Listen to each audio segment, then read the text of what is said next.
Keeper of the Lost City's Everblaze, Chapter 35. The flames are real. It was Sophie's only thought, as Fitz yanked her and Orly away from the neon yellow inferno that had erupted before them.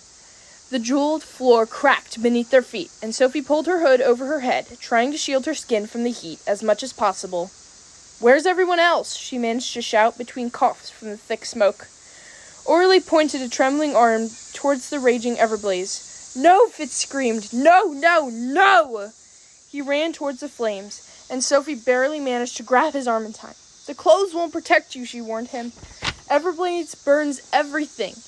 Even without direct contact, they could only last a few more minutes in the firestorm.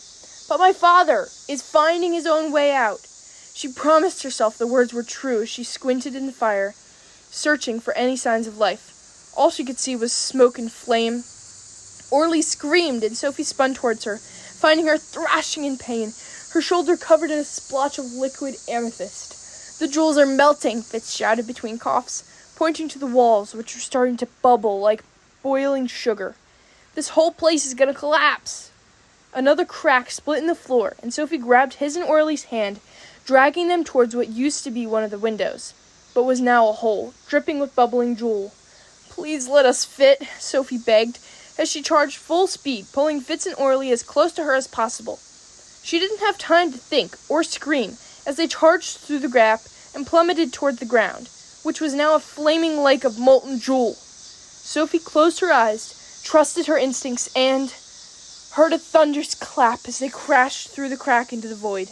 "Where should we go?" Sophie asked, hacking and coughing as the smoke-free air hit her scorched lungs.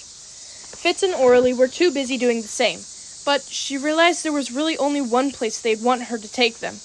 She pictured Oblivimir in her mind, concentrating on the shadowy field she'd seen in the safe distance away, as the cracks split in the air in front of them and they launched back into the raging Everblaze. They tumbled across the grass, and Sophie was glad she'd picked an arrival point farther away.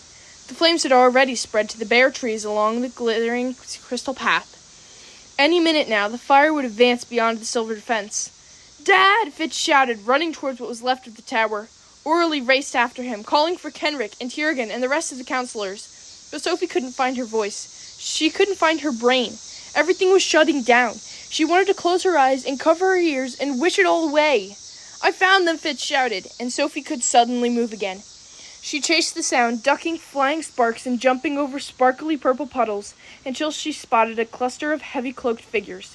Alden raced to both of them, and they crashed into his arms, nearly knocking everyone over, as the sobs Sophie had been fighting burst free. "Thank goodness," Alden said, his voice thick with tears of his own. "The flames tore me away from you, and when I tried to go back, I couldn't get through the blaze." "How did you get away?" Fitz asked, light leaping. Tiergan's idea. He was the only one thinking clearly. "So he's okay?" Sophie asked. "Yes, Tiergan is safe, but you'll have to see him later.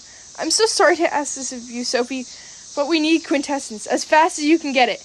They must be planning to make frisson, the only substance that could extinguish Everblaze, which needed a healthy dose of a rare fifth element." She was surprised they didn't have any already made. "I need a stellar scope," Sophie reminded him, smearing away her tears. Alden nodded, leading her and Fitz to where the others were already working. Counselor Leora is a conjurer.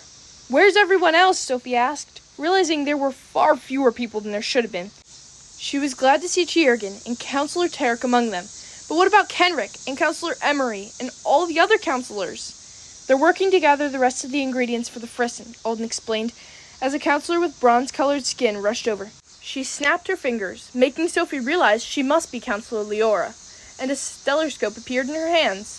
"We need 24," she told Sophie, snapping her fingers again to conjure up a satchel filled with 24 small bottles. Alden tightened his grip on Sophie's shoulder. "You need to be very careful when you transport the bottles back.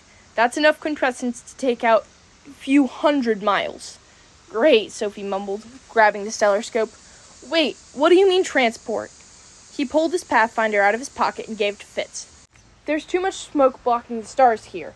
I've set the path to Siren Rock. Hail me before you leap back." "I know which facet will take us here," Fitz said, shouldering the bag of tiny bottles as he reached for Sophie's hand. "Yes, I know," Alden said sadly. "But you'll need to make sure it's safe to return. The Everblaze has caught the wind and is headed towards the river. By the time you've bottled the quintessence, this whole city could be up in flames." And that was chapter 35.